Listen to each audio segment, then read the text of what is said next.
Assalamu alaikum everyone and welcome to another episode of Plunk and Debunk. इस हफ्ते के episode में हमें बहुत सी अहम स्टोरीज को डिस्कस और डिबंक करना है, लेकिन सबसे इंपॉर्टेंट कहानी यहां पर यह है कि आपके भाई का दिल टूट गया। एक खातून थी जिनसे मैं बेतहाशा मोहब्बत करता था, जी जान से ज्यादा चाहता था उन्हें। उनका मुझे मैसेज आया कि हम मजीद बात नहीं कर सकते। मैंने जवाब में आउट ऑफ डेस्परेशन पूछा कि क्यों, और उन्होंने बताया कि उनकी पुप्पो आई थी और उन्हें अंगूठी पहनाकर चली गई। और जवाब में मैंने उन्हें कहा कि ठीक है, मर्जी है आपकी, नो बिग डील, जाने वाले को कौन रोक सकता है। मेरा दिल उन खातून के जाने की वजह से नहीं टूटा, उसका बिल्कुल इजी सीन है, बल्कि मेरा दिल इस हफ्ते पाकिस्तान में लगे सियासी सर्कस को देखकर टूटा है। और मैंने सोचा कि क्यों ना आपके साथ बैठकर अपने दर्द का किस्सा बयान करूं।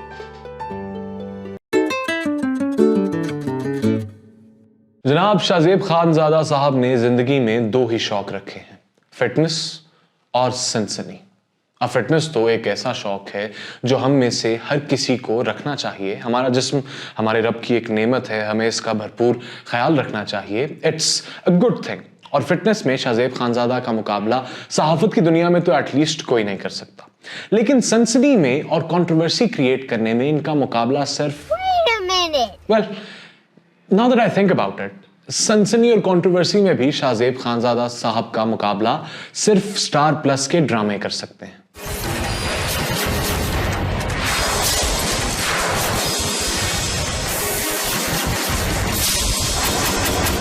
सहावत का एक सुनहरी असूल है कि कभी भी किसी सियासी शख्सियत या किसी पब्लिक फिगर की जाती जिंदगी को स्टोरी नहीं बनाना चाहिए और जातियात को सहाफत से जितना हो सके दूर ही रखना चाहिए। और बिल्कुल इस सुनहरी असूल की पासदारी करते हुए शाहजेब खानजादा साहब ने अपने शो में खावर मानिका साहब, जो कि बुशरा बीबी इमरान खान की जोजा के एक्स हस्बैंड हैं, इनको शो में दावत दी और पूरे पाकिस्तान में लोग हाथों में पॉपकॉर्न लेकर बैठ गए just to watch the drama unfold. इस सनसनी खेज इंटरव्यू जो कि जर्नलिज्म के गोल्डन असूल्स पर चल रहा था, इसमें खावर मानिका ने इंकशाफ किया कि बुशरा बीबी ने इमरान खान से निकाह इद्दत का शरई दौरानिया पूरा होने से पहले कर लिया था और इद्दत का पास ना रखते हुए पहले ही इमरान खान की जोजा बन गई थी। और इससे हम कोई नतीजा अखज़ कर सकते हैं तो वो ये है कि खावर मानिका साहब का मैथ्स इतना अच्छा नहीं, क्योंकि उन्हें यह हिसाब किताब करने में तकरीबन 6 साल का अरसा लग गया।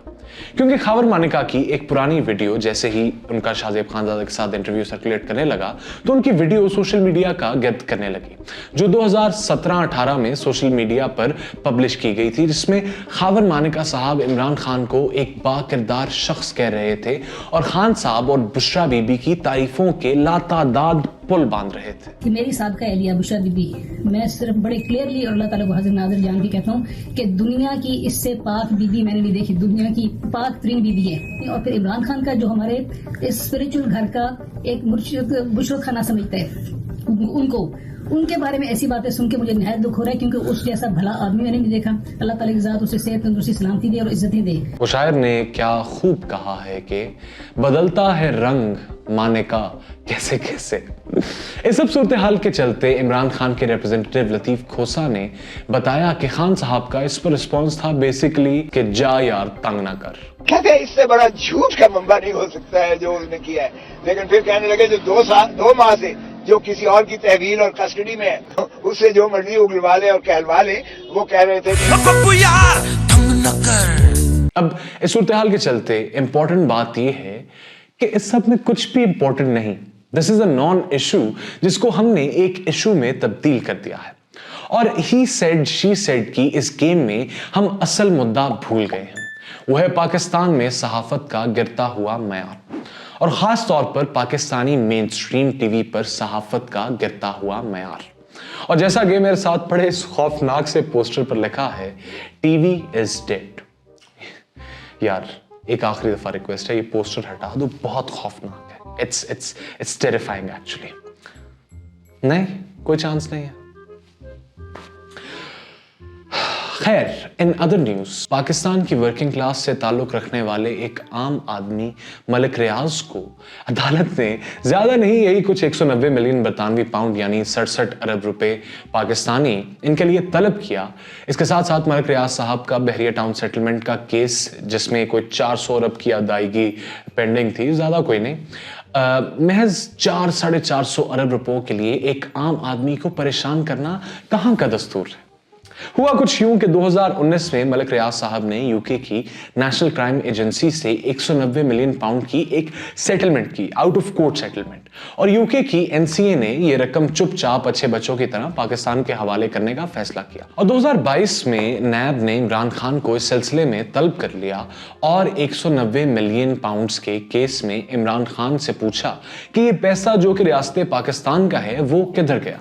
अब वो पैसा इमरान खान के इजी पैसा अकाउंट में तो जाने से रहा, लेकिन प्रोपेगेंडा ये फैलाया जा रहा था कि इमरान खान ने ये पैसा अल-कादर ट्रस्ट यूनिवर्सिटी में दे दिया था, वो पैसा जो कि ऑब्वियसली रियासत पाकिस्तान की मिल्कियत था। लेकिन जहां हर तरफ हवा ये चलाई जा रही थी कि खान साहब ने ये पैसा करप्शन की नजर कर दिया, दर हकीकत ये पैसा रियासत पाकिस्तान के पास या फिर इमरान खान की हुकूमत के पास सिरे से आया ही नहीं, बल्कि यह पैसा तो सुप्रीम कोर्ट ऑफ पाकिस्तान के अकाउंट में ट्रांसफर किया गया। अब सुप्रीम कोर्ट ने किस तरह यह पैसा वसूल किया, किस बिना पर यह पैसा वसूल किया बगैर ड्यू डिलिजेंस के, that is the real problematic thing. मुझे तो जमीन पर 500 का नोट भी मिले तो मैं पहले 3 दफा पूछता हूं कि किसका है, और फिर तीसरी दफा के बाद ऑब्वियसली अपनी जेब में डाल लेता हूं। लेकिन 190 मिलियन इज नो जोक। ये पैसा प्रोसीड्स ऑफ क्राइम है या पाकिस्तानी रियासत का है। सुप्रीम कोर्ट ने आंखें बंद करके उस अकाउंट में ये पैसा कैसे जमा होने दिया। मैंने उस वक्त जो सुप्रीम कोर्ट कवर करते थे जर्नलिस्ट, उनको कहा कि जाके मुतल्लिका जजेस से ये सवाल पूछें, ये एक प्रॉब्लमेटिक कॉम्प्लिकेटेड मैटर है, उन्होंने कैसे आंखें बंद करके इस पैसे को वसूल कर लिया। लेकिन मैं उन जजेस का नाम तो नहीं ले सकता, लेकिन कुछ पंजाबी में जिसका कहते हैं सानू की वाला रिस्पॉन्स मेरे तक पहुंचा। लेकिन जस्टिस फाइज ईसा की सरबराही में सुप्रीम कोर्ट के बेंच ने इस हफ्ते ऑब्वियसली ये तलकीन की है कि जो पैसे मिले हैं वो मस्जिद के डब्बे में डाल दिए जाएं, I mean, पाकिस्तान के खजाने में डाल दिए जाएं, which is a good decision। और इसमें सबसे अच्छी बात यह है कि सुप्रीम कोर्ट ने ऑब्वियसली बेकरी आइटम्स जैसे इंपॉर्टेंट केस को साइड पर रखकर रिलैक्स करने के लिए इस तरह का एक मामूली सा लाइट सा केस उठा लिया। दूसरी तरफ इंतखाबात का मैदान सजने जा रहा है, माहौल गर्म है, हरीफ मुकाबले के लिए तैयार हैं, टाकरा होने को है और महाज सजने को है। इलेक्शन कमीशन कोशिश कर रही है कि तमाम पॉलिटिकल पार्टीज को लेवल प्लेइंग फील्ड दी जाए।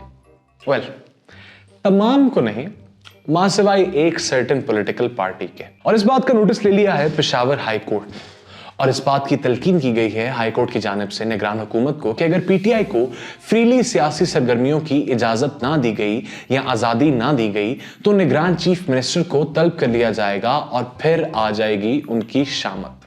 But jokes aside, this points towards a very serious issue. आपके या मेरे पीटीआई को लेकर जो भी ख्यालात हों, किसी भी सियासी पार्टी की पॉलिटिकल एक्टिविटीज पर इस तरह कदगन लगना सरासर ज्यादती है, और होपफुली पेशावर हाई कोर्ट की इस तलकीन पर अमल दरामद किया जाएगा, क्योंकि इस वक्त अदलिया का काम मुल्क की इस हसास सूरत हाल में चीजों को इन ऑर्डर रखना है। सुप्रीम कोर्ट के जज जस्टिस अतहर मिनल्ला ने कहा है कि इलेक्शंस में ताखीर आइन को मुअत्तल करने के मुतरादिफ है। तो हमारी अवामी तौर पर, और हम शो के हर इस आखिरी सेगमेंट के अंदर आ जाते हैं अदलिया से अपील पर, हमारी अवामी तौर पर अदलिया से यही अपील है कि आइन की बालादस्ती को यकीनी बनाया जाए and whoever is responsible for this be held accountable, क्योंकि ये पाकिस्तान का आइन है which is at stake।